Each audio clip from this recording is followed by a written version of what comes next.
All right, so I'm recording now.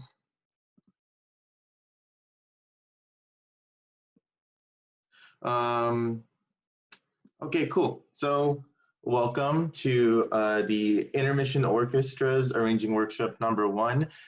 In this workshop, we're going to be talking about starting an arrangement as well as the string family.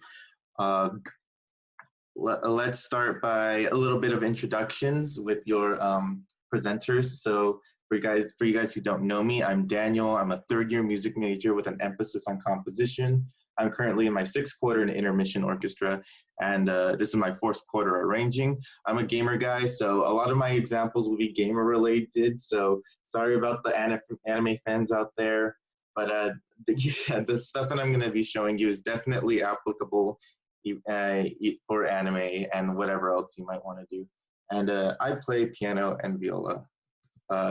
Kiki, I believe you wanted to do your introduction. Yes, hi, I'm Kiki, 4th-year biochem in Salsa. Give me a second. I am going to apply global mute because of the feedback.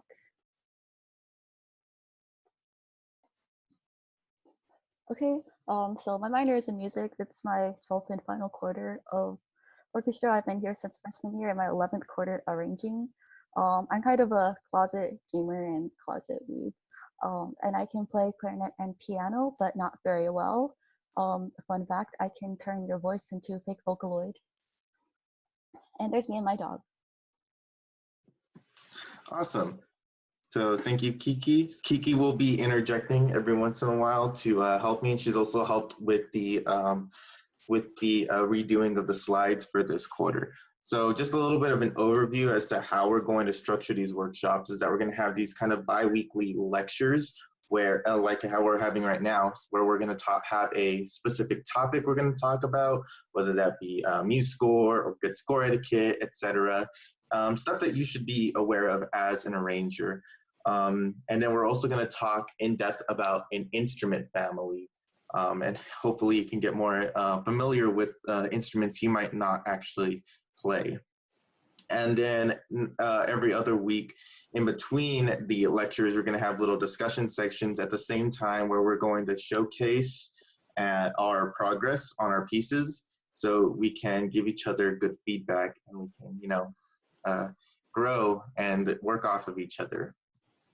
Just for a little bit of housekeeping that since these lectures are a lot longer than last quarters, don't be afraid to ask questions. Tell me if I'm going too fast. I might be used to the more fast pace that I adapted for last quarter. I also understand that right now things are a little tough. I don't know if you guys know why we're here in the world of Zoom. But if you guys need any help as far as your arrangements go, you can always reach out to your arranging mentor, Kiki, or myself for any help on your arranging, or, we're also friends. We're all friends here. All right, so let's start with learning how we can start our arrangement. So we kind of have to think. We throw around this word arranger a lot, but what truly is an arranger? An arranger is someone who rewrites already created material into different arrangements of instruments. So for example, that could be like turning a piano piece into a piece for a brass trio. Now, if the previous material doesn't exist to arrange, then the arranger may need to transcribe the material, which is where you write down the musical content while listening to it. So that's a big difference we want to make when we're talking about arranging and transcribing, because I think these terms get confused a lot. And remember, the primary directive of you as an arranger is to arrange, not so much transcribe. So I'm kind of grouping music into 4 kinds. This doesn't just apply to video game music, but all other genres. And this is more like a spectrum rather than 4 concrete groups. So take it with a little grain of salt, but these subcategories allow us to better, through simplifying them, we're able to find the challenges and the pros that will come with these specific songs. So I've classified them as 8-bit music, electronic music, acoustic music, and orchestral music. So let's start with the 8-bit era of music. These are games you might be familiar with from the NES or the Sega Genesis era. And music during these early eras of gaming were very limited due to the fact that the cartridges were too small to contain audio files. So the consoles were built in a way to create the music through data that was on the cartridge. So whereas a lot of games nowadays, instead of like making the music through the console, they just play an MP3 or a WAV file. But on these classic ones, they would create the sounds within the console. So like for a fun fact, the NES only had 5 channels. You could have 2 pulse waves, which were typically used for a melody and harmony, a triangle wave, which was a bass wave, a noise, which is used for percussion, and a sampler, which was usually used for drums, but could be any audio file, but they're typically very, very compressed in order to save space on the cartridge. So some pros and challenges that come with working in the 8-bit sphere. One of the pros is that since this music is usually older, it's more likely that a transcription exists, especially with these popular songs like Super Mario Bros. You don't have to go through the trouble of transcribing a Super Mario Bros. Song when there's plenty of transcriptions already out there. Now it's just up to you to arrange the piece in such a way that'll be unique to the intermission's needs. The music is typically short, so if you do have to transcribe it, if there's not a whole lot to transcribe. The music has very simple instrumentation, so there's less to transcribe. And a lot of these tunes, they're songs that people grew up with, so they have a very wide appeal among parents, among people our age, as well as people who are younger than us. So a lot of these pieces have a wider appeal. You think of the Mario Brothers theme as a good example of something that just will resonate among all people. Now, a couple of challenges when it comes to writing for 8-bit music is that 8-bit music rarely tries to emulate real-world instruments, so you're going to need to be a little creative in order to give original sounds to different instruments. 8-bit music, and this is a little bit of a theory thing, but 8-bit music can only have a maximum of 3 chord tones at max, meaning chord extensions are hard to come by, so you might have to include more harmonic context when needed. We'll talk more about this when we get into the theory lecture a couple of weeks from now. But for now, that you could just imagine it like you only have 3 notes to work with: the bass, the harmony, and the melody. So you'll only get like very simple stuff or slight variations of that. And also, since the music tends to be shorter, it might be more advisable for you to create a medley or a suite rather than just an arrangement of that one specific song, especially from stuff on in the earlier time period. I'm thinking of a lot of Mega Man music, especially music from Mega Man 1, where it just endlessly loops like a 10-second section. So I'm going to be giving you an example of the Pokemon Red and Blue opening. So let's just give it a listen.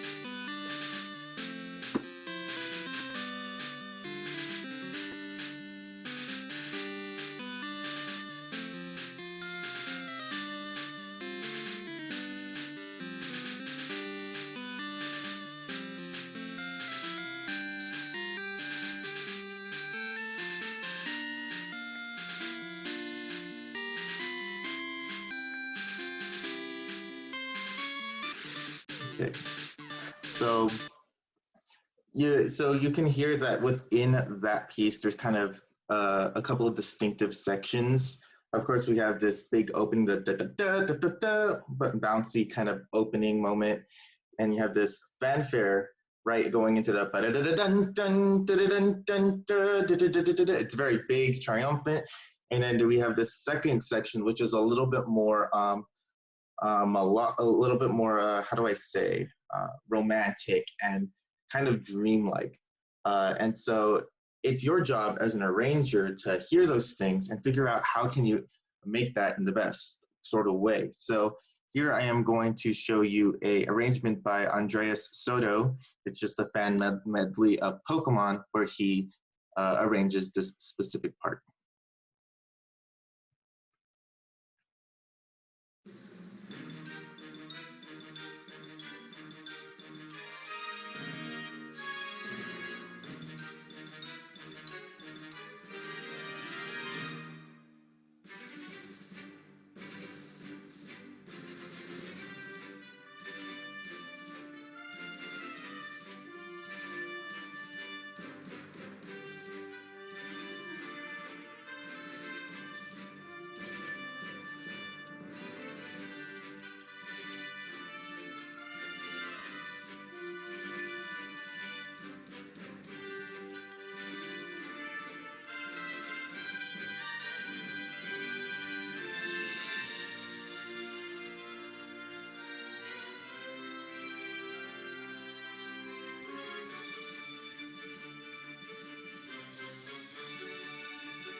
So you could hear in his arrangement, he opted to use a big brass section for our opening and the section of our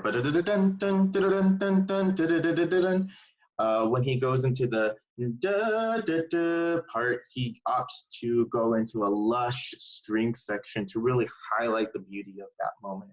So it's imperative that you understand the thematic understanding of the piece in order to make your arrangement an 8-bit song really good. This is just a little fun thing that I would put on for to showcase the sampler. I'm gonna skip it just to save your guys' ears. But if you want to look back, that's a bunch of funny sounds.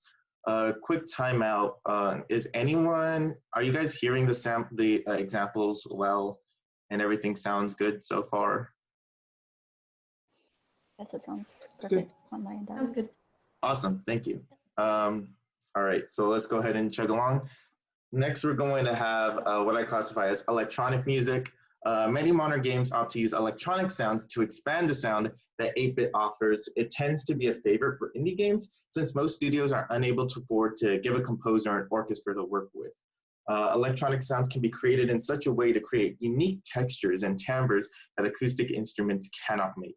And you're going to hear me say this a lot of times from here on out, but some console generations, such as the Nintendo 64, can be thought of in this category due to the loosened hardware restrictions where they're kind of in between, where they're like, oh, we can kind of emulate these instruments and we might want to do that, or we want to go into a different path where we invent our own timbres and such.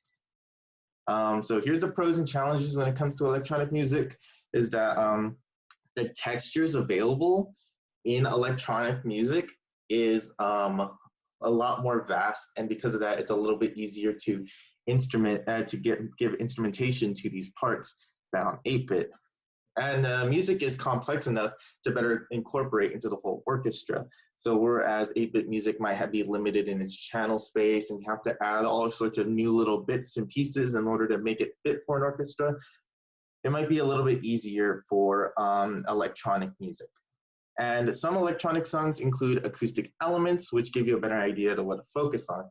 I'm thinking about, there's a lot of like lo-fi or like other kinds of electronic music that'll have a piano as like the front and center instrument. So that would be an example of something with acoustic elements in it. Like I said, this is a spectrum we're talking about rather than set categories. So there's spillover. Now, a couple of challenges. Electronic passages may be too difficult or even impossible to actually play. Humans are not robots. Humans are not computers. So we are unable to accomplish the same things computers and robots can. And a lot of electronic timbres are not easy to associate with the acoustic instrument. So this is like kind of the opposite end. The vast amount of textures being available allows for easier instrumentation. It also allows for harder instrumentation. So it's a double-edged sword right there. And some electronic passages may not have a score available, simply because they don't seem practical for people to transcribe. There are some exceptions that I've seen out there, but it might be harder to find a transcription of an electronic music piece, unless it's like very, very popular. So for this one, I wanted to use an example of one of my own arrangements of a Celeste, which I did in my first quarter as an arranger. I'm going to be showcasing a section called Confronting Myself by Lena Raine. With this piece, I had the challenge of getting this little fast section. I'm going to be very critical of myself because I'm not fully happy with it, but let's just give it a listen and I'll talk.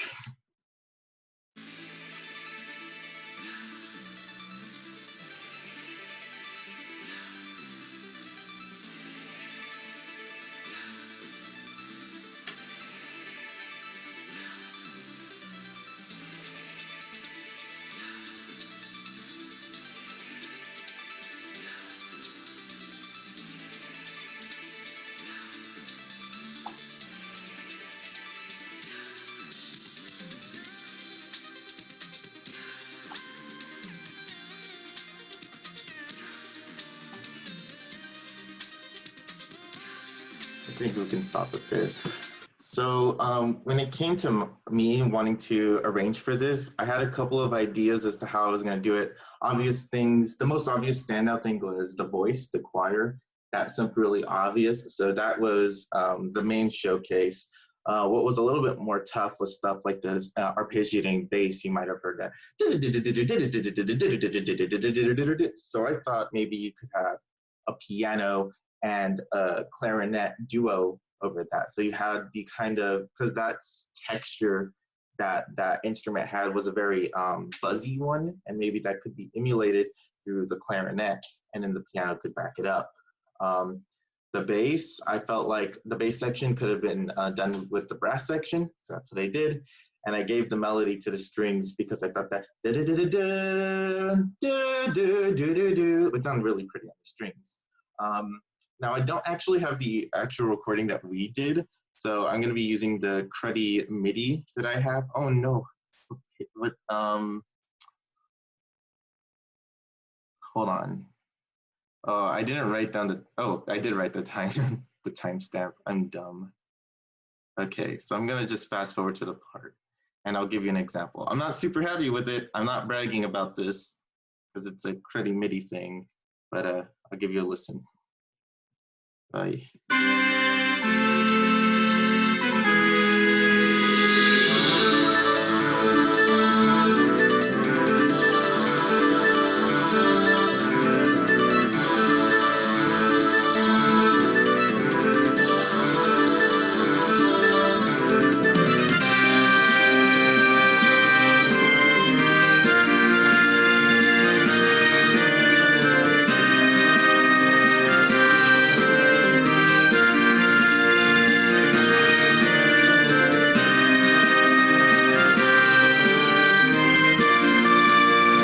Okay, we'll stop there. In theory, that sounds really good, but in practice, a lot of what I wrote was impossible, especially with that arpeggiating section. It's not very hard to, it's not very easy to do on the piano, and it was just too much trading going on. So, you know, you learn as you arrange, but yeah, so that was an example of electronic music. I had something else to say, but I don't remember. Maybe it'll come up again. We'll see. So next we're going to talk about acoustic music. So sometimes a very small ensemble will be used to create the idea of simplicity, ambiance, or even intimacy. And these are defined by pianos, guitars, or duets. Maybe you'll have just like a little flute solo with a piano or something like that. And you can even include some bands in this category. A lot of this music can be better suited for a smaller ensemble, but they can definitely be expanded into orchestral sound. And some console generations, again, like in the N64, can be thought of in this category. And these approaches are used by composers who composed at the piano to create their pieces. So pros and challenges. This method of arranging has been around for a very, very, very long time. There's plenty of resources available to learn. It's very common back in the day for they would make these orchestral arrangements of Beethoven piano pieces and other such piano pieces. So there are plenty of scholarly resources out there you might want to read up on if you want to be able to do something like that. With acoustic music, there's also probably already arrangements and transcriptions out there. There was plenty for Minecraft since a lot of that is just piano bass. Some pieces are very easily to visualize their place in the orchestra because they're a little bit more acoustic, and and a good composer and good performer can really bring out these other sounds within the music. A couple of challenges for this is that these compositions may have a very small ensemble or even a solo instrument, meaning you're going to have to be very creative in order to make something of an acoustic type. And these might require some knowledge in theory in order to build up some harmonic textures. It will require also a lot of ear training to identify and mentally separate sections of a piece. So for this, I'm going to show an example of Marty O'Donnell, who is the composer for games such as Halo and Destiny, and most recently Golem. So he has been recently putting out on his YouTube channel clips of his drafts that he would work out on the piano before eventually putting them on arranging them into an orchestra setting. Sorry, hold on. Okay, never mind. I thought there was an echo going on. So anyways, this is an example of one of his pieces that he showed in his that he showcased called Piece 6, and I'll show you the end result of this.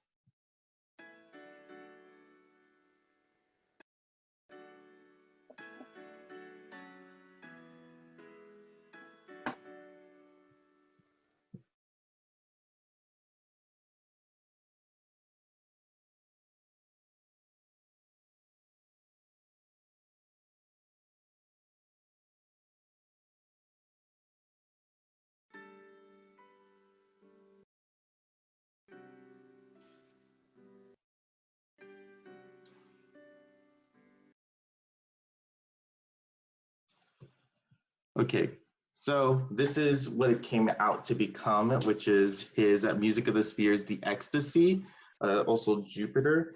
You might have heard in that piano section, that opening part, that da dun dun da dun da, had a bit of a fanfare-ish tune to it, and then it started turning into a little bit more of an intimate space. And so you'll hear right now how he transformed his that piano piece into one for the whole orchestra.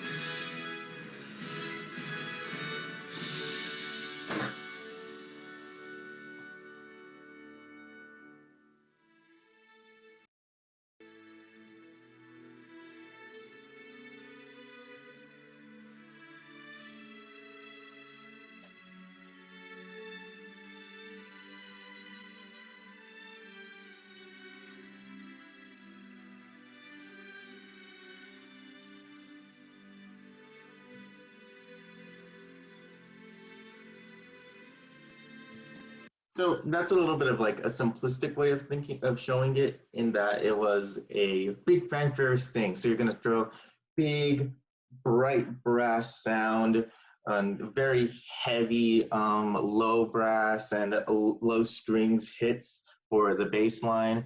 And then going into the more calm part, you just have this beautiful string ensemble that just kind of washes over you. And he does repeat a lot of these themes multiple times throughout the piece, so it is worth a listen to just to see what other places Marty O'Donnell takes the piece. Now let's move on to orchestral music. So orchestral music is typically employed by large AAA development studios, and they employ these large orchestras to do their music. And this is mainly because they can actually afford to do so because they have the money, they have the big publishers. And a lot of epic anime stuff also does this. I'm not an expert on this. I don't watch a whole lot of anime. I think I was gonna do an anime joke at some point, but I forgot. Oops. And a lot of these orchestral musics, because they're done by AAA developers, they might have some exotic or uncommon instruments within their instrumentation. You could also think of some console generations within this category, and you can consider large jazz ensembles into this section as well. I'm looking at you, Melissa, with a friend like me. Pros and challenges of working within this kind of music. The pros include, well, most of the orchestration is right there in front of you. You know, you have your strings, you have your brass, you have your winds. You know, everything's right there. So, you know, and what you write is likely to be possible to play since it was once actually played by an actual human. And there might be very little additions you need to actually realize your arrangement. It might be a perfect fit for the intermission orchestras, sorry, for their instrumentation.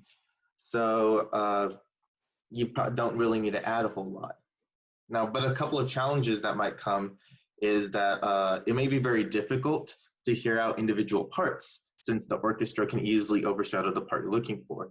I think anyone who's tried to do an arrangement and try to write for viola understands where I'm coming from. It's very, very hard to hear the middle harmony parts within the orchestra. The violin twos, violas, they kind of get screwed a lot. Also, cellos and double basses might be difficult to distinguish as well. It also might be difficult to identify and separate contrasting lines. So if there's lines going off in different directions, they might end up blending a little bit too much in your head and you might get lost in the sauce. Also, it might not be all that it doesn't help you too much with your creative freedom since everything's kind of, yeah, the middle parts, yeah, complete the chord. I agree with that. Sometimes it's just like that. It doesn't allow for a whole lot of creative freedom too. You might feel like you're just transcribing, which is a struggle when you're arranging for an orchestra, arranging orchestra pieces, because it's just like, you know, at some point it just feels like work. That's a personal thing, but I like to have a little bit of creative freedom within my pieces and add a little thing here and there if I need to, or if I want to.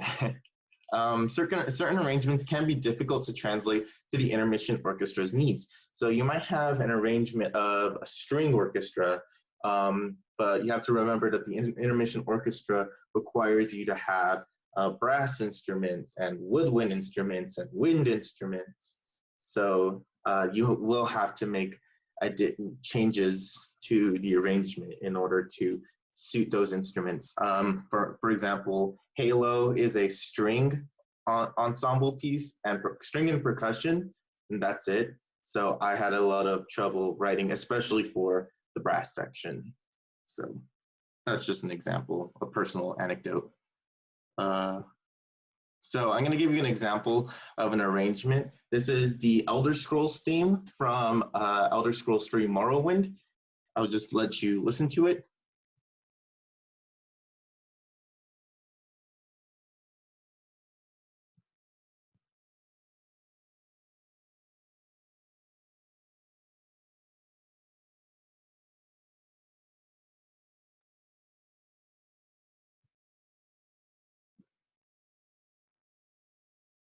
It's too quiet.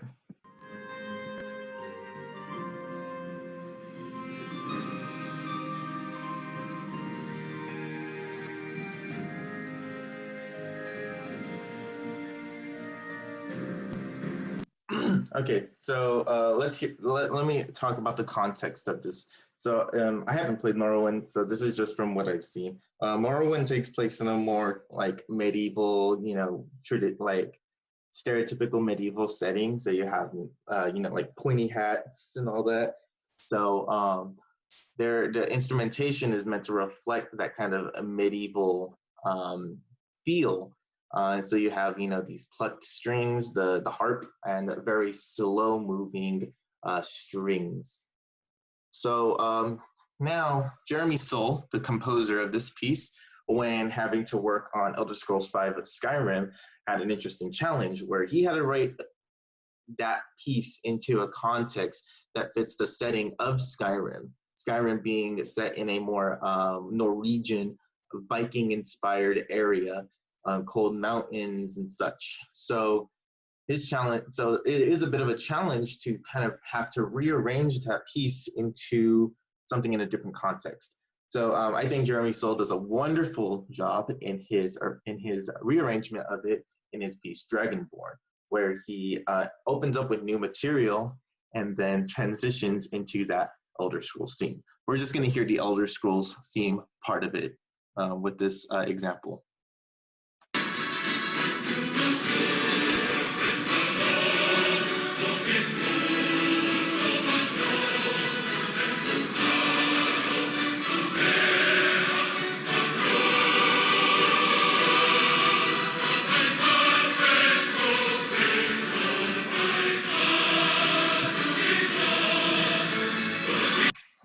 So you can hear it, you have these like big like membrane drums being hit very quickly. You have this big Viking choir going on, a lot of accented brass hits in order to try to turn this theme from, a more mystical medieval sound to something that is more Viking, brutal, chaotic. You can even hear it inside of the winds where things are almost kind of going all over the place. So that's kind of that's a really good, it's a good example of a good arrangement from an orchestra piece to another orchestra piece.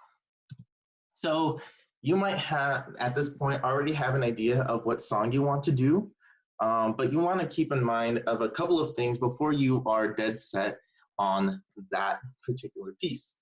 Popular songs will be easier to arrange due to the abundance of transcriptions that already exist. So if you want to do, like as to overblow an example, Mario Bros, there's plenty of transcriptions of Mario stuff out there. So making an arrangement will be a lot easier because you can just skip the transcription process altogether. Whereas if you want to do a transcription of some random level in Gex, you might have a little bit of a harder time finding transcription of music from the game Gex. Medleys, which are pieces of music where multiple different songs are strung together, should be avoided if you're new to arranging.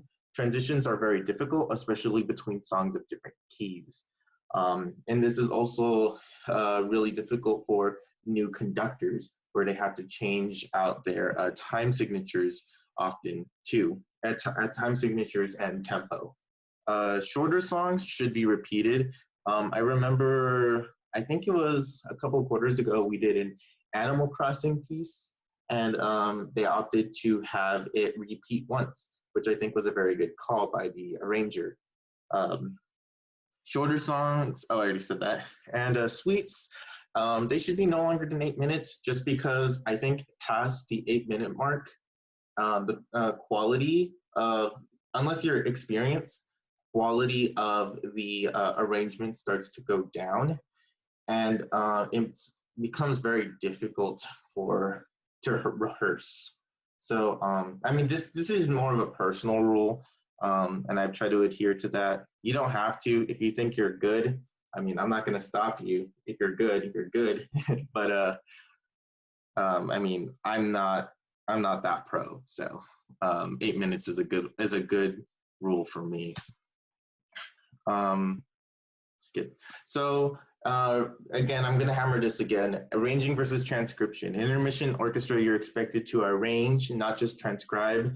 transcriptions are widely available most of the time. So it's up to you to make this piece unique to our orchestra and make the necessary additions to make it so. You know, this is a bit of an art that we are taking a part of, and we have to have respect for ourselves as musicians, for the art form of arranging, and for all people involved. You know, I feel like you give I don't know, it's a little bit of give and take here and there. It's a little bit more of like a moral question as to how much do you change, how much do you keep the same. But you know, I think in the end of the day, as long as you're giving the utmost respect to your music, that's the idea. I would love to talk about that more, but we have to move on. So resources that you can use to help you with your arrangement.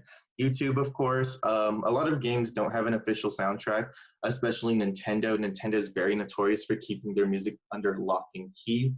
So YouTube is very helpful for looking up rips of video game music and using the playback speed.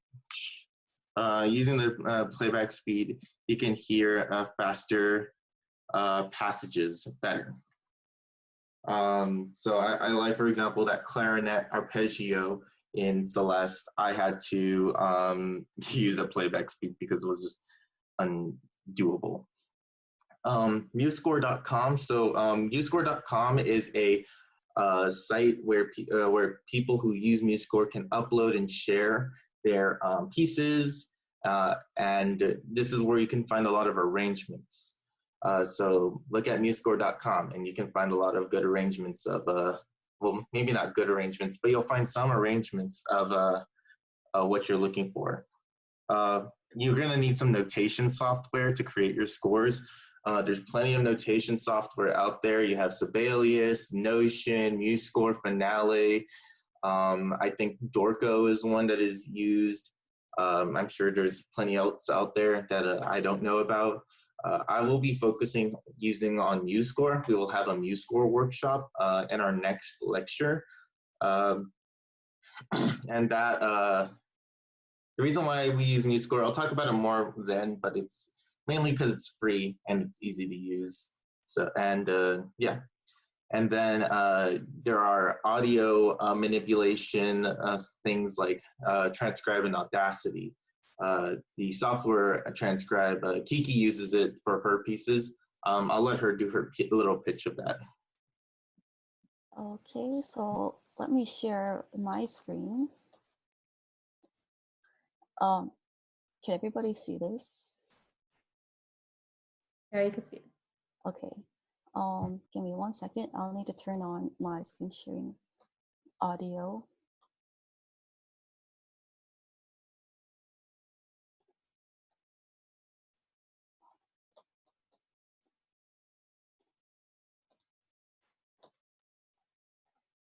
Okay, so here is Transcribe. I use it a lot to help me identify different parts of a song, melody, counter melody, bass line, treble line, all that jazz. And so this is how I like my workout to be, my workspace to be. I like to have like my main space on top and then my Transcribe or Audacity on the bottom. Transcribe versus Audacity. Transcribe is basically Audacity, but better, kind of. It sounds better and it's easier to work with.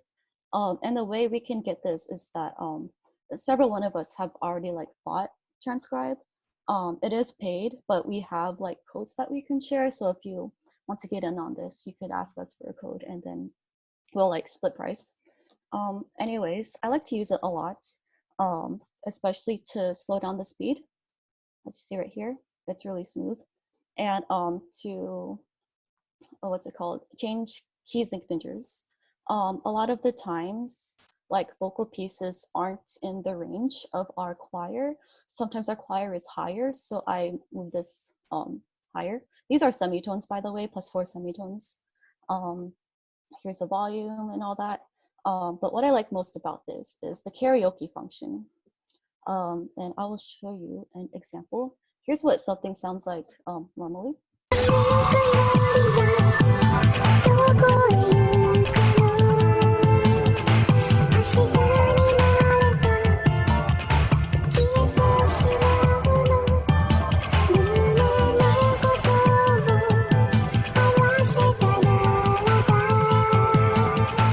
Okay, and my biggest problem sometimes is that if the melody is like too prominent, I can't hear anything else. So what I do is I go to effects and I choose a karaoke option and it takes out the melody.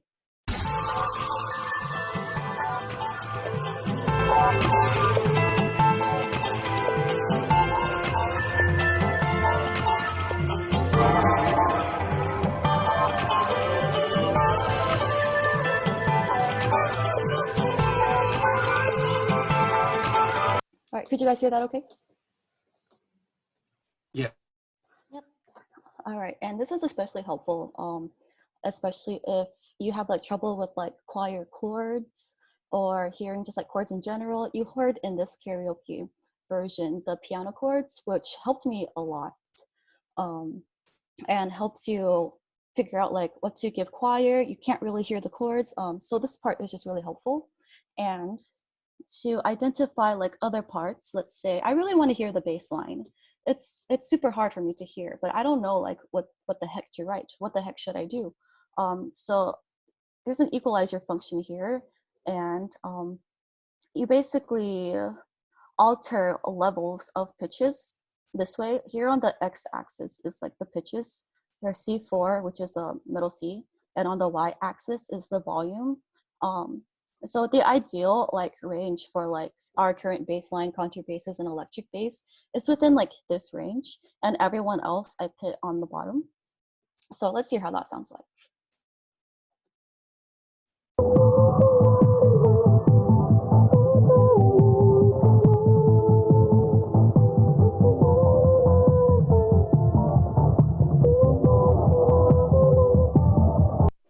All right, and so that way I could hear the bass line a lot better. It sounded like an electric bass that's playing continuous eighth notes, that's able to give me an idea of what they have in the song. Oh, also, if you have trouble like identifying notes, there's this helpful tool here, the piano roll, and it shows you like chord guesses in real time. So I'll play it one more time.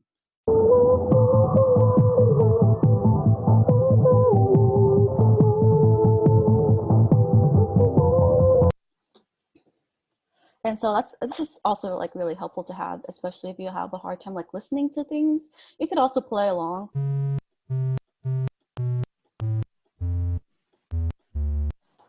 Okay.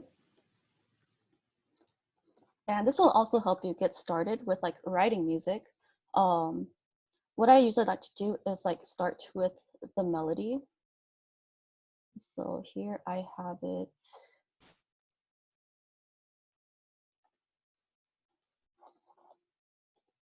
Here.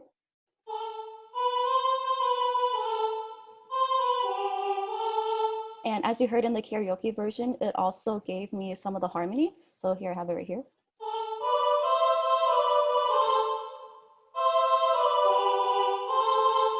Okay, and the next thing that I did was check out how the basses sound like. And let me see, I have it right here.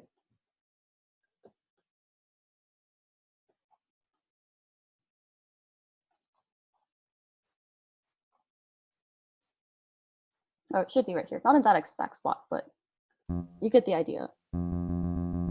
That's literally all they played, not my fault. And yeah, so that is transcribe, and Audacity is almost the same thing. You don't have like karaoke options, but you have like speed options. Change tempo. So and like here's percent change, but the thing is that you have to like let it think first, and then you always have to like control Z it like back. And here is also change pitch for transposing stuff. semitones half steps, which is the same thing as in here. Okay, and you press OK. And the thing is, you have to like let it think first for it to change. And if you ever want to go back, you have to just like Control Z it back. And yeah, that's it for Transcribe in Audacity. And if you want to know more details about this, just like contact me.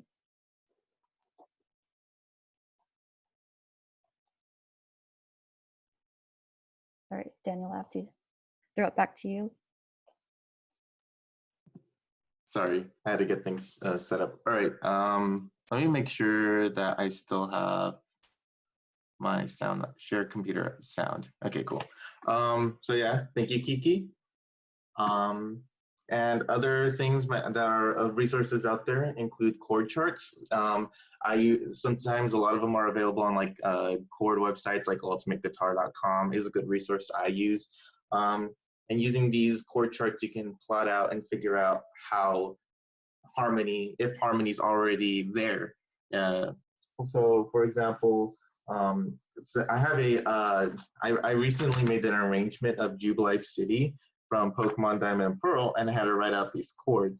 So if these chords were available, someone would widely available, someone who wanted to make their own arrangement of Jubilife City might be able to look at these chords and figure them out. You know, they look at the D over G. They're like, oh, okay, so there's an F sharp, a D, an A, and a G in the bass, and then so on and so forth. So chord charts are very helpful. And existing PDFs and of anything, anywhere are helpful. You don't have to just go to musescore.com. They're, I know some people host them on their own private websites, or there's other ways of finding scores other than musescore.com. So a lot of them upload them straight to the YouTube or something. So a couple of tips for you as a prospective arranger. Ask yourself some questions. What was the composer trying to convey with this piece of music? Is there any way I can add things to build on the atmosphere? How much original content should I add? And how can I vary repetitions as to not make the music too repetitive? Video game music is inherently repetitive, and that is a strength to the medium. Thank you, Andre, for the link. And because it's appropriate for the medium for it to be repetitious, but in the orchestra, there is a little bit of it's a little bit more difficult to make things a little bit more interesting on those repetitions. I would also highly recommend that you listen to other arrangements. You can be inspired by the weirdest arrangements. When I was writing for Minecraft, I listened to everything. I listened to the lo-fi arrangements. I listened to the orchestra ones. I listened to all the weird ones, even a bit of the meme ones, just to find some sort of inspiration. So if there's other arrangements of your piece, look for them, listen to them, because you can find something out of that.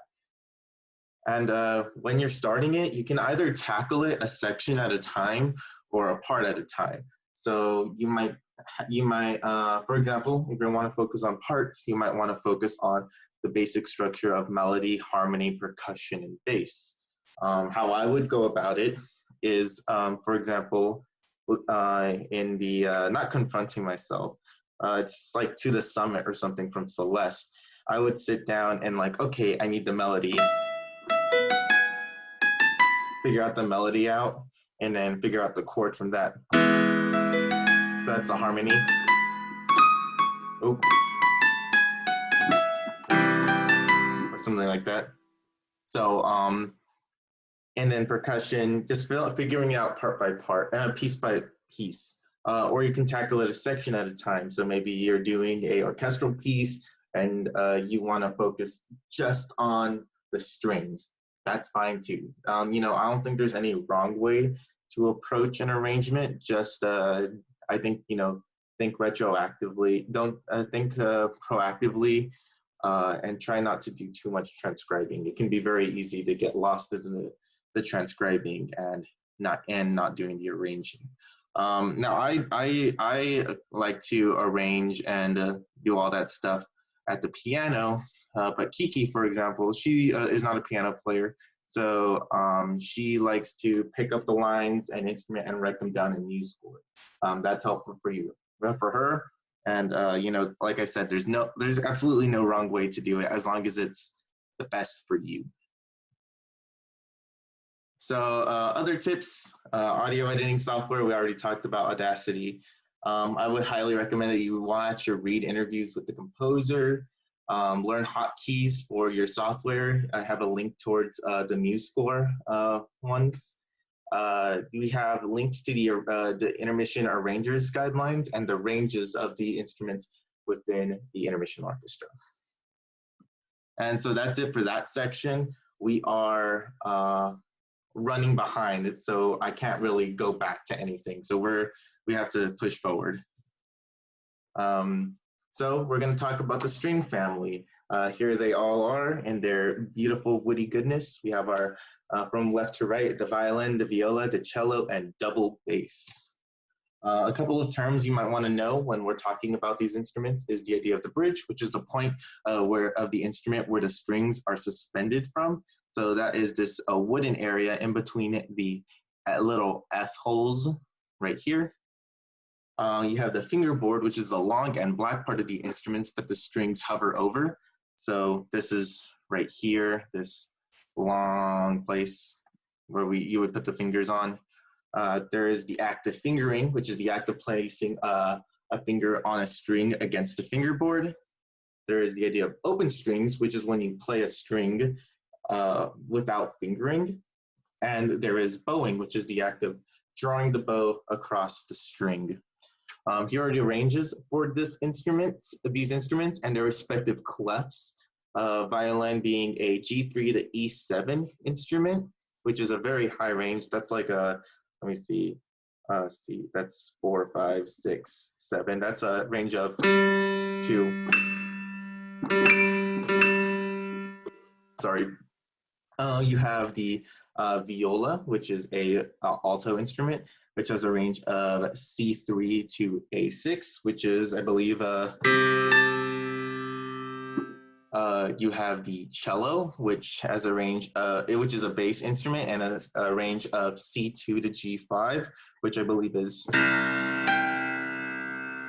And then you have the double bass, which has a range of E1 to E3, which is it's written a octave higher than it sounds, and it has a range of E1 to B3, which is. So, and here are the open strings of the respective instruments. These are important to know. I'm not going to go over them, but you should know them. So let's talk about the instruments individually. You have the violin, which has a very powerful high range, and it has a very sweet and intimate lower and mid range. The violins in the orchestra always split into 2 sections, violin 1 and 2, and traditionally the violin 1s will carry melody and violin 2s will carry counter melody, and then violin 2s will be given the melody alongside violin 1s in order to really like bring forward the melody even louder than it is. So there's a lot of potential for growth, for a dynamic growth. I'm going to show you an example of Tchaikovsky's Violin Concerto in D major of this beautiful, beautiful violin solo.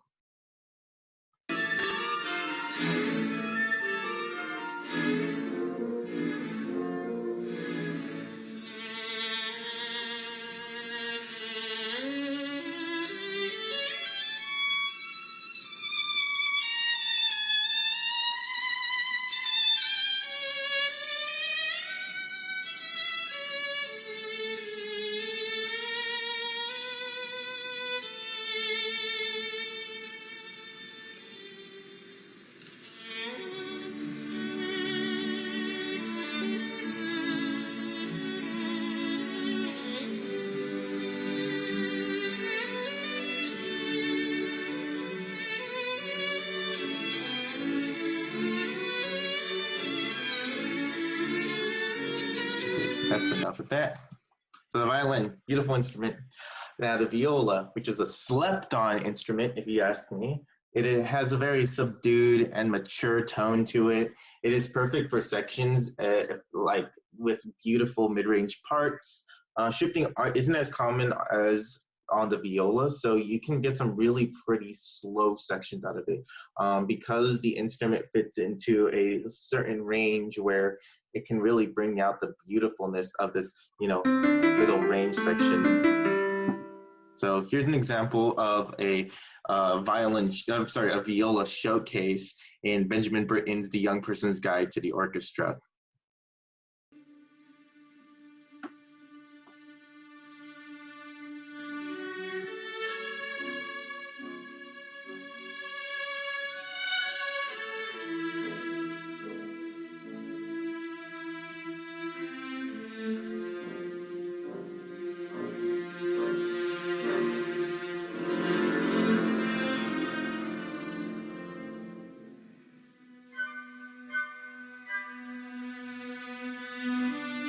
Okay, so you can hear that it has this kind of, it does have a little bit of that little mysterious tone to it.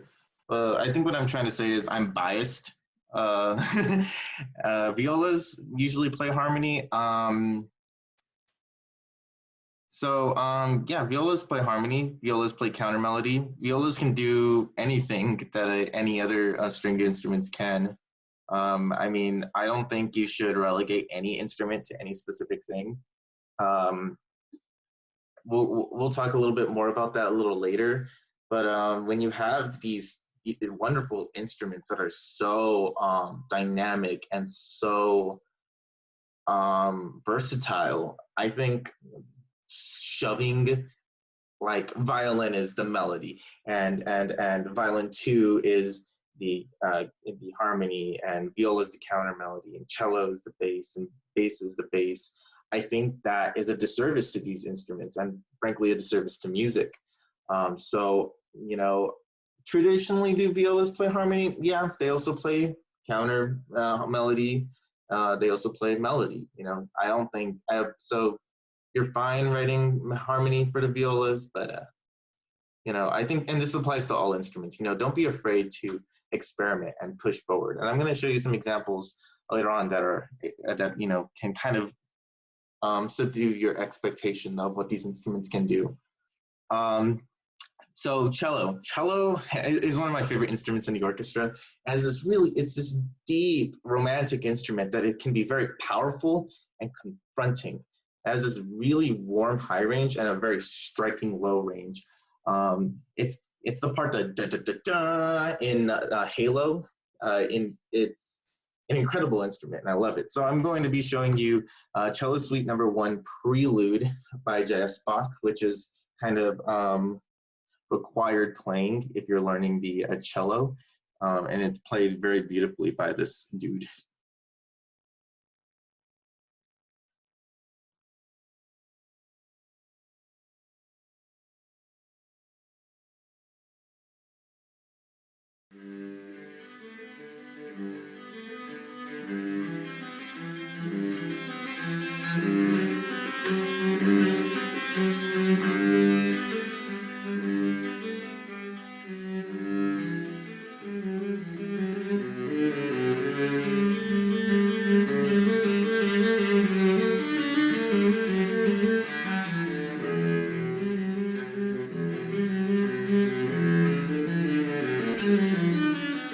Okay, let's move on.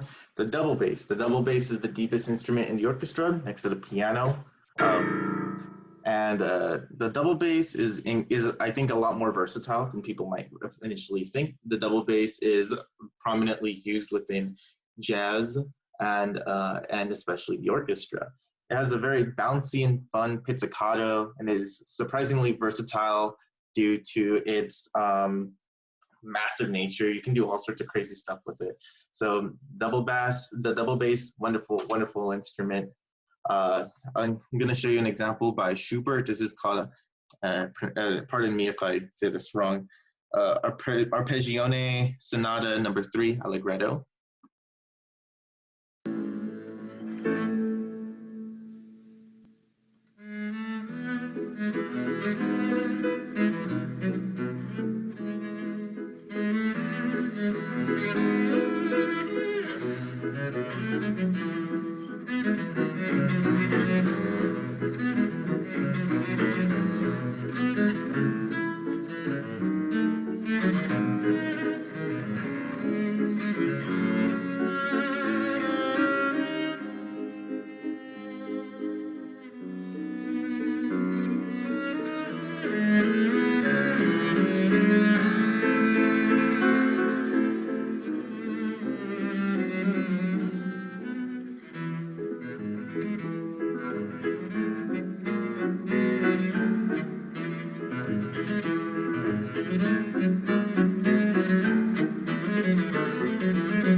Yeah, I like that. I like that. I like that example. I'm sorry. It's a really pretty piece. So moving on to the techniques that are available on these stringed instruments, you have the idea of double, triple, and quadruple stops. These are multiple notes being played across multiple strings at the same time. Now, they are restricted by the tuning of the instruments. So there are double stops and triple stops and quadruple stops that quite frankly don't exist. So you can't and are impossible. Triple and quad stops are typically played staggered. What that means is, hold on, I'm gonna get out my screen so I can actually see myself when I do this. Okay, so imagine this is my viola. I forget how to play it. Okay, so this is my viola. It's up to my neck. And so the bowing, when I'm doing a triple or quad stop, I might have to go along the first couple of strings and then shift the bow to go across the other strings. Whereas with double stops, I can just keep the bow in one direction and it'll be smooth. So it would have to be staggered with these triple and quadruple stops. I should have had a viola out for these demonstrations, but I guess that's for next quarter. So here are some examples of quadruple and triple stops on the cello right here. As you can see, in this case, we have some downward markings. So they are playing this staggered, big, open triple and quadruple stops. And, you know, it's a case-by-case basis as to what stops are possible. I would say just pay a lot of attention to the open strings and you'll be fine. Otherwise, you might make something that is just straight up not possible to play. Even triple and even stops that are theoretically playable can be so difficult that they're not practical. So you have to be careful with these stops. Divisi and tutti, these mean divided and together respectively. Divisi is when half the players play a higher note and the other half play a lower note, typically divided between stand partners. And material can be completely different. You know, you might have like the upper one playing this like crazy arpeggio, and then the bottom one playing like half notes, something along those lines. And in tutti is what you would use to kind of show, okay, this is where the Divisi ends, and everyone comes back together. Other techniques include the glissando, which is when you slide the finger up and down the string. And this can be used to land on a specific note as shown in these examples. Sometimes they're used to just go infinitely in one direction. Here's a couple examples of to notate it. Typically straight lines mean a slide gliss. So that's your boom. That's like the equivalent of me across the keyboard. And then there's the squiggly line is a chromatic gliss, where it tries to pass through every note along the way. So that would be the equivalent of a slide. And then you have the, I'm trying to get my hand back in, that do-do-do-do-do-do. So like a, but quickly and a lot more doable on the stringed instruments. And then you have vibrato, which is a sound that allows for expressive notes. Players typically add vibrato on their own naturally, but you can notate it to have lots of vibrato or no vibrato at all using text. And then finally, there is string specification, which you can use to specify a specific string to use. So in this case, example, I'm using the viola. And string number 1 represents the highest string, which on viola is the A string. So in this example, I want them to play on the 3rd string, which is the G string, a C, which could also be played in the open, D, which is can be played in the open D string, but for whatever reason, I want it to be on the 3rd string. So it's a case-by-case basis on whether or not you want this. If you need it, you'll add it, but if you don't need it, you're not going to add it. So, it's just important to know all these different ways of writing for the instrument. Here's an example of Bartók string quartet, just to show how weird you can make these very beautiful classical instruments sound. Bartók, he really pushes the boundaries of what these instruments can sound like.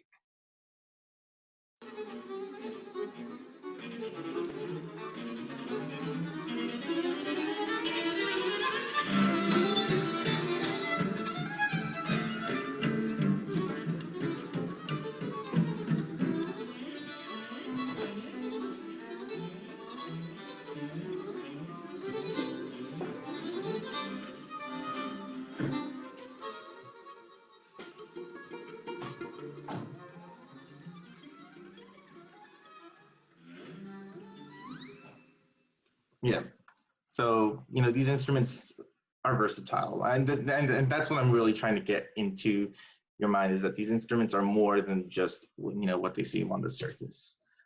Certain bowing techniques, we have the détaché, which is detached, and this is where each note gets a single bowing. So that would be, if I had quarter notes, my bow would go 1 ba ba ba. So this is the standard way of playing. There's no special notation for that. You have the slur, and so notes being played in a slur will be played with 1 bowing, and it has a legato sound. So let's say, imagine you have quarter notes going up like da da da da da. That would be played with a single bowing, da da da da da. And what that ends up doing is it allows for a more connected sound. It's good for expressive passages, for making it just sound that much more prettier. It's also good for fast passages where it might be a little difficult for the players to actually play. Well, sorry.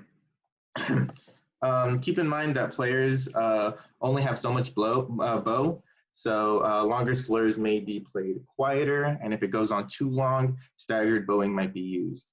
So you have to be conscious about your bowing, your slur lengths. Other techniques include the tenuto, which is where you play the whole rhythm, and it allows for a little bit more emphasis on that rhythm without it being too legato. You want to use these sparingly, so you can really have the performer make sure that they're using the full length of that specific note, and they look like a little line above or under the note. You have the staccato, which is a shortened, almost drop-like sound, and it is notated with a dot over or under the note. On an open string, these strings vibrate a little bit more, so you might want to have some sort. So typically for those, you want to have them fingering those specific notes, because otherwise they'll kind of vibrate a little bit more. They have to mute them for the proper staccato. It's a sound thing. If you want the open string sound, don't change it, but just keep these things in mind. The marcato, which is played more forcefully than an accent, but has a staccato detachment. So it's kind of like that boom, boom, boom, boom kind of sound to it. And they're notated with an upside down V or a caret. And there's an example of some marcatos. There's martelle. I don't know if this is the proper name for it. I found like 4 different names for this kind of bowing style, but this is notated with staccatos over slurred notes, and they're played with 1 bow. So it's kind of like 2 detached bowing of but. So in this specific example, we have 2 up-bows and the slurred notes, but, and then down, da, da, up, da, da, da. This is an example from the violin 2 parts in my Minecraft arrangement. So yeah, it's very helpful, and it has a very interesting sound. Here's an example of martelle in Stravinsky's Orpheus, Pas de Deux. I'll tell you when it comes in. might be better to see the sheet music.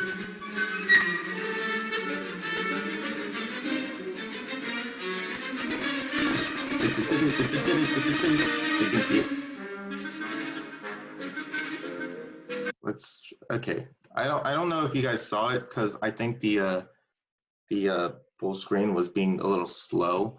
But if you'll see in the music that he has that specific notation there, and you get that which is a very interesting sound space to work with. Other effects include the trill, which is wavy lines across the top of the staff. Wait, sorry, what? What did I just say?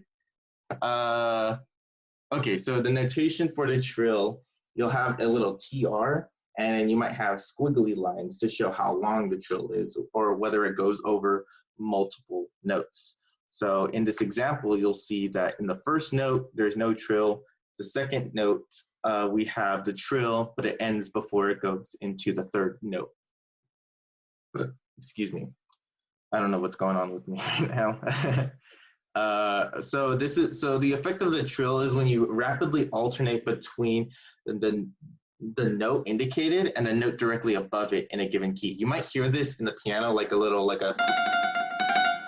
So yeah, and it's not really recommended with open strings just because they have such different sound spaces. So you would want to do it between two fingered notes. There is the tremolo, which is notated with 30-second note hashes on each of the notes, or you could use a text notation of trem.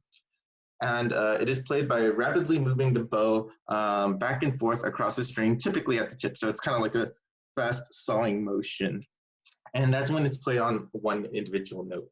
Now you might see tremolo between two notes, and this is kind of played like a trill, where you quickly go between two notes with one bowing. So there are two different schools of thought of tremolo when playing it. I think my screen's getting redder. I have to turn off my filter. I apologize. Hold on, let me check chat real fast. Oh, I'm sorry. Hopefully the audio that is getting recorded will be a little bit better. Okay, so a couple of other effects. These effects could be considered to be extended techniques. Sorry, hold on. Yeah, so, oh, sorry, they're not extended techniques. I was getting confused. So the effect is soltasto, which means on the fingerboard, and this can give a very soft, hazy sound. This is where you're bowing on the instrument, instead of bowing where they would normally bow, which is in between the bridge and the fingerboard, you would bow closer to the fingerboard. And you can instruct where or how close you want them to be to the fingerboard. I've seen it to where people do soltasto just straight up in the middle of the fingerboard. It's up to you what sound space you want. And it's done by text notation. You would put soltasto. There's sol ponticello, which is in the opposite direction, which is on the bridge. And that's this metallic, dry sound to it. And you can play it near or on the bridge. If you play it like straight up on the bridge, you'll get more of a white noise sound. You won't really get much pitch quality. Text notation, so you'll write sol ponticello, and for both soltasto and sol ponticello, you would end the section with the text notation norm or normal. Other effects, pizzicato, which is when you pluck the strings with the fingertips on the fingerboard. You use the text notation of pizz, and you end with an arco to go back to normal bowing. The next section that we have is conlengo. So this is where we're starting to get into the little bit more of extended techniques that aren't traditionally really done, but really expand the sound space. I don't expect you to use these, but you should really know what these instruments are capable of. And I think conlengo is considered somewhere in between standard technique and extended technique. So anyways, conlengo trotto is the more uncommon of the two conlengos. Conlengo trotto is when you bow with the wood. Typically, so the bow is made of horsehair on the part that's normally bowed and a wooden part. So you would be bowing on the wooden part. Typically, They bow with half of the wooden part and half of the wood, and it gives a bit of an eerie sound. It isn't very common, and it can cause damage to the bows. So it's generally it's very unpopular with performers unless they specialize in extended techniques. And you probably will have to explain to the orchestra how to play it. Then there's Conlingo Batut, which is bouncing the wood of the bow on the string, which gives it like a percussive sound. It may damage the strings, but it's far more accepted and liked by the performer. So you're not going to have a whole lot of issue convincing them to do this. And but it isn't a very loud sound, so you have to keep that in mind when writing for it. So I'm going to show you an example. I would show you an example. Actually, I'm going to skip the example of Conlingo Trotto and just show you the one of Batut, which is in Berlioz's Symphonie Fantastique towards the finale. And I'll try and zoom in.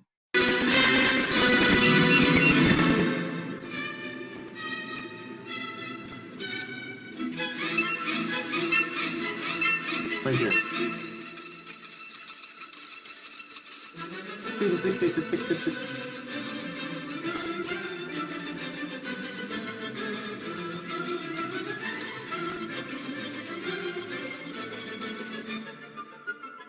Okay.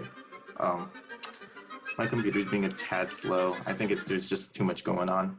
But yeah, so it's a cool sound. If you notice how he used it, is that he had to get rid of the entire orchestra and then play quieter sections on the other instruments to really showcase that trotto. So if you do want to use that, just be conscious of how quiet it is.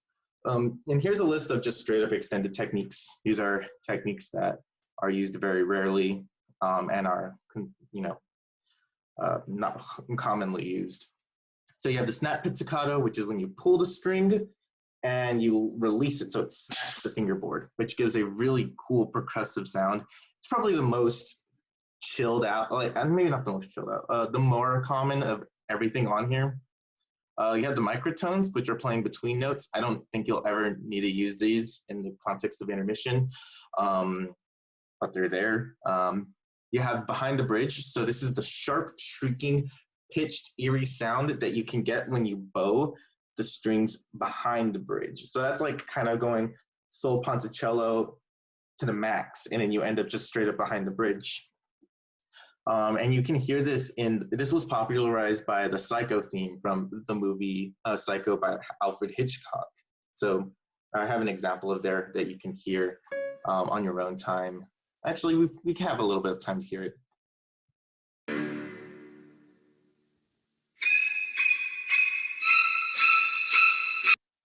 Oops, but yeah, it's a cool effect. Now the thing is that it doesn't have a definite tone, so when you hit it, whatever sound comes out, that's just the sound that's going to come out. It differs depending on the string, depending on the size of the instrument, depending on multitude of factors. So you can't reliably get a pitch from it. It'll just be some pitch that is high.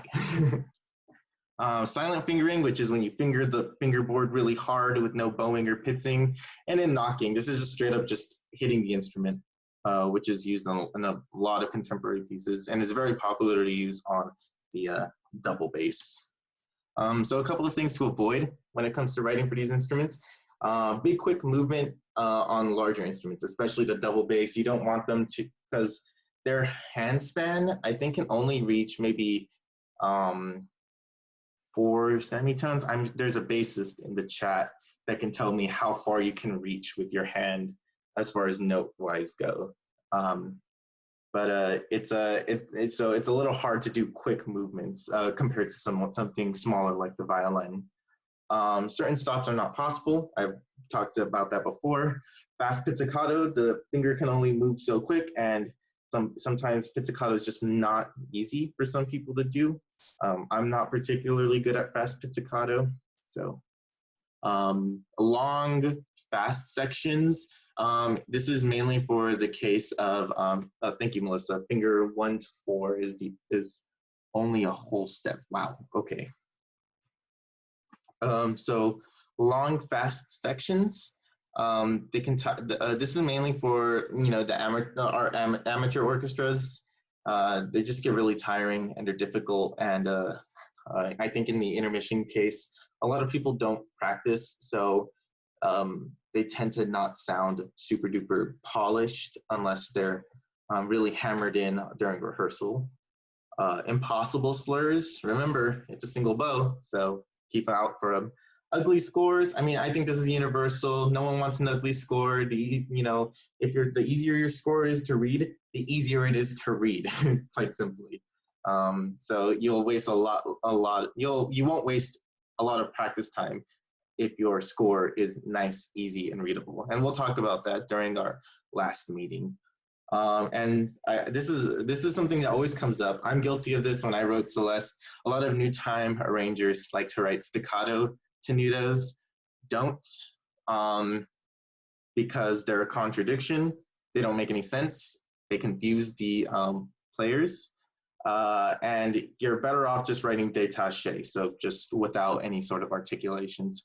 Or I don't, it always changes depending on who you talk to, what a staccato tenuto is. I think there's just a lot better ways of notating what you might think a staccato tenuto is. All right, so I've talked about this before. I don't think that there's any such thing as a role in the orchestra, and I think Kiki also agrees with this sentiment.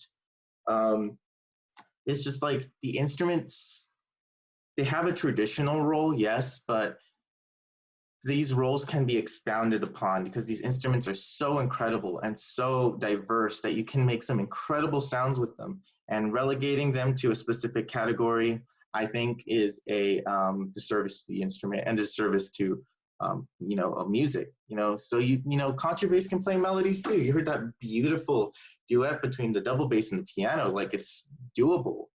And there's plenty of examples I wish I could show you guys. It's like these kind of overlooked instruments really being incredible.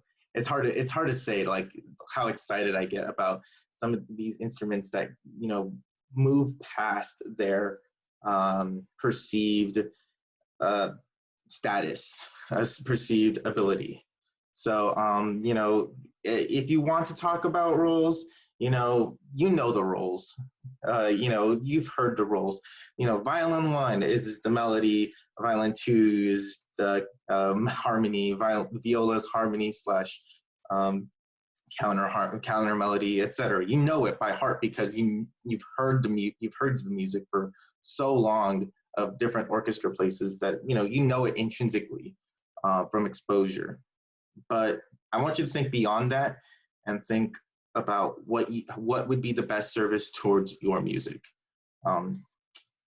Anyways, there are limitations, of course, to what roles these instruments can fall into, like their range and the technical difficulties. Kiki, did you unmute for a moment? Yeah, if I may interject. Yeah. I know sometimes it's hard to give melodies to instruments that aren't normally melodies, but it does get easier with time. And with certain music, such as 8-bit music or purely electronic music that doesn't have non-MIDI instruments at all, it's also really fun to just mess around with instruments and mess around with people actually. Often I like to be like, oh, hey, you guys can play this melody, therefore I will give you this melody. Or hey, this will sound good in contrabass. Can you guys play it? Yeah, okay, let's do it. And it's just really fun to do that. Although there are limitations, like what Daniel said, technical difficulties. I wish I can give continuous 16th note melodies to contrabasses, but that's not possible. But yeah, that's it. Yeah, thank you, Kiki. That's an awesome interjection, And yeah, I don't think I have anything else to say about this specific section. So let's move on, if I can, if Google Slides will let me. There you go. Okay, final thoughts. Articulations can be stacked. You can have your staccatos and your accents. So you can stack these articulations. You need to just do one and done. Harmonics are achievable. on stringed instruments, but I skipped them due to the time restraints. I mean, we're kind of going over as of now, which is unfortunate, but oh well. And extended techniques are not limited to the provided list. You know, extended techniques can be created. You could, I mean, theoretically, smashing your instrument is a extended technique. I wouldn't recommend it. If you're unsure if something is possible, you can find precedent for it by looking at scores or talking to a section leader. Because if your piece, you should be knowledgeable about your instruments and your piece that you're writing, and you should feel comfortable making them. So if they're pushing back, but you know it's possible, you know, don't concede. But if the section leaders like genuinely think that it is not possible, listen to them, because they'll let you know if there's something wrong with your score.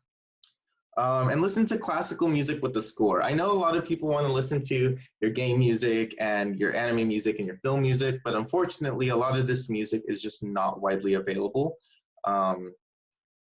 compared to Beethoven and all that stuff, which is in the public domain. So all the sheet music is available easily for free.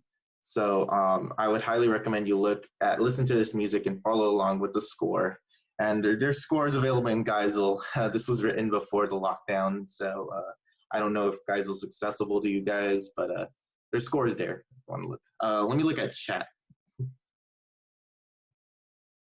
Sorry. For instance, choosing.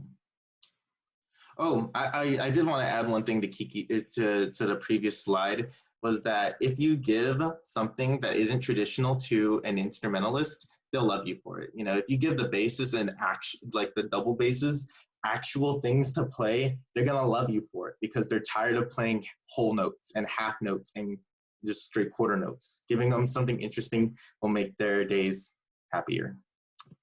All right, so next week we are going to have a workshop where we're just going to showcase our pieces and we're going to talk to each other. It'll be chill, and we can just, you know, grow off of each other and show each other our progress. I have no progress on my piece. Sorry, Melissa, Will, if you're listening. So. Okay, yeah, thank you guys for coming and dealing with this long. I don't want to call it a lecture, but sure, why not? Listening to this long informational sit-down meeting. There we go. Yeah, and you know, Kiki and I, we really like this stuff, and there's plenty of other passionate people out there. So don't be afraid to ask us at any time. I put IRL, but that's not possible no more. Lol, background. But Messenger or after these lectures, we can talk. So yeah, next workshop, we're going to talk about MuseScore. So that'll be really helpful. And I think that's it. Cool. So if you guys have any questions, you know, I'll be here to answer them if you got them. Do I hold office hours? Office hours is whenever, if you text me, I'll respond as soon as I can. I'll talk to you. I'm doing nothing. I'm free almost every day, except a few times I have class and random times I have work. So you can contact me whenever. Yeah, if you guys have any questions about even technical stuff with MuseScore, talk to me, Daniel, or Will. If it's like Sibelius, me, or Will, you know, I'll send a list out actually. I'm also gonna send the links to important things like hotkeys and arranges again in the Facebook group. So keep an eye out on that. Yeah, but does anyone have any questions that right now that you might want answered? We're basically done. If you guys want to go off and play Animal Crossing or whatever else is relevant at the moment. But all right, real quick, can you guys hear me? Yes. Yeah. Yeah, we were supposed to do a social today, but kind of forgot it was at the same time. So hop into the Intermission Discord if you want to play games. What are you playing? We're playing Jackbox. Ooh, Yeah. I might jump in on that. Just letting you know. All right, cool. Okay, Thanks, all. Will. Okay, thanks for conducting the workshop. Yeah. Speaking of Sibelius, if you really want to use it, if you scroll up on the page, there's a link to Sibelius. Is it like a totally legitimate copy? I have a totally legitimate copy too. I might be able to send that out to people of Sibelius. I just don't like Sibelius. I think it's too hard for what it's worth. Yeah. But it does do formatting really well, and its formatting options are far more better than MuseScore. But I think MuseScore is just easier. Yeah. Yes, I think there's a legit copy of the finale out there too. I haven't gotten it, but I think there is. Yeah, I haven't used Finale, so. Either it feels more stupid than both Sibelius and MuseScore. I know who is it? Who's championing Dorco?